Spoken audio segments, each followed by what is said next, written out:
ఏదో చేయబోతే ఇంకేదో అవుడంటే గిదే చూడుర్రి. పంచాయతీలో తానికి పని కట్టుకొని ఆయన పోతున్నాడా, లేకుంటే తీరొక్క పంచాయతీలే ఒక్కో వారం షిఫ్టులు వేసుకొని మరీ సీఎం రేవంత్ సార్ తానికి వస్తున్నాయా అనేది అర్థమైతలేదు పోరు చూస్తుంటే. వికారాబాద్ జిల్లా ఫార్మా విలేజ్ కట్టనికి భూమి ఇస్తందుకు ఒప్పుకోమనుకుంటా లగచర్ల కాడ రైతులు లడాయి చేసి మరలబడి పెద్దలోలే అయింది కదా. ఈ ముచ్చట మీద కాంగ్రెస్ తప్ప కడమ పార్టీలు అన్ని ఒకటే తీరు మాట్లాడుతుండే వరకలా కేసీఆర్ అంటే వడనోళ్ళు కూడా బీఆర్ఎస్ కు సపోర్ట్ గా మాట్లాడినట్టు అయిపోతుంది కథ.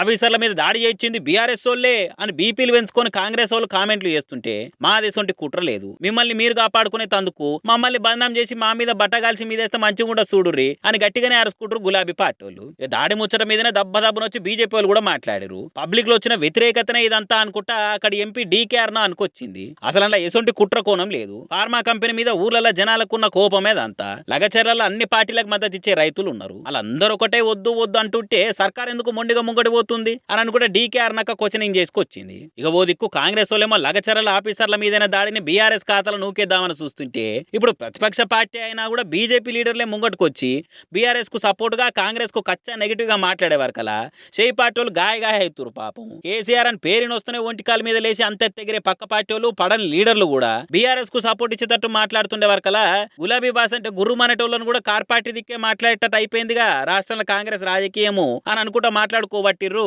ఈ నడమ తీరొక్క మలుపులు తిరుగుతున్న పాలిటిక్స్ ను చూస్తున్న పబ్లిక్. శత్రువులు ఎక్కడో ఉండర్రా, చెల్లెళ్ళు కూతుల రూపంలో మారువేషాలు వేసుకొని మన కొంపల్నే తిరుగుతుంటారని ఆ సినిమాల త్రివిక్రమ్ డైలాగును జగన్ రోజుకోసారన యాద్ చేసుకునే తట్టే చేస్తుందిగా చెల్లె షర్మిల. మొన్నమొన్నటి దాకా ఎలక్షన్లలో ఏ ట్రాక్టర్ల ఎర్రమ్మని ఎత్తిపోసి అటెంక ఆస్తి పంచాయతీ పేరు మీద ఇంకింత గట్టిగా నడుచుకోబట్టిన జగన్ను అది జాలనట్టు నిన్నయాల జగన్ ఆంధ్ర అసెంబ్లీలో అడుగు పెట్టా అనే వరకలా ఆ పాయింట్ను పట్టుకొని పట్ట పంచులేసి గాలి తీస్తున్నది. 5 ఏళ్లు పవర్లుండి ఇప్పుడు ప్రతిపక్షంలోకి వచ్చే వరకలా శరానికి నరం కోసుకున్నట్టు చేసి అసెంబ్లీ ముఖం చూడని పట్టుబట్టిండు కదా జగన్. దాంతోనే ఆయన రాజీనామా చేయాలని అధికారంలో ఉన్న టీడీపోలు కాదు సొంత చెల్లి షర్మిలమ్మనే కాంగ్రెస్ తరపున కరాఖండిగా డిమాండ్ చేస్తున్నది.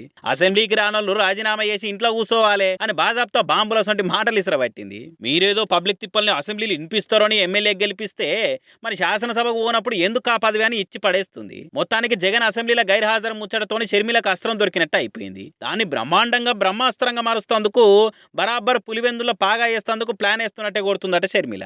1978కెళ్ళి పులివెందుల వైఎస్ఆర్ కుటుంబం చేతిలోనే ఉన్నది. జగన్ 2014, 2019, 2024లో 3 సార్లు గెలిచిండు. కానీ 2019లో రికార్డు మెజార్టీ వస్తే ఈ తాప 2024లో జర తగ్గింది జగన్ కు. అయితే పులివెందుల వైఎస్ కుటుంబం అంటే జగనే కాదు షర్మిల కూడా వస్తుంది కాబట్టి పులివెందుల ఓటర్లకు దగ్గరైతందుకు బిగ్గర్ గానే ప్రయత్నాలు చేస్తుందంట ఆకు. అక్కడ జనాలకు జగన్ న్యాయం చేయలేడన్న మాటను మందిలకు తీసుకపోతందుకు బానే తనలాడుతుందట. మీ తిప్పలు తీరుస్తందుకు వాటి గురించి అసెంబ్లీకి పోయి మాట్లాడి నయనడన్నా అని రేపు ఇంకా గట్టిగా అడిగే పరిస్థితి వస్తట్టే కొడుతుందట మోక చూస్తుంటే. మొన్నటి ఎంపీ ఎలక్షన్ల కడప ఎంపీ సీటుకు కాంగ్రెస్ తరపున పోటీ చేసింది షర్మిల.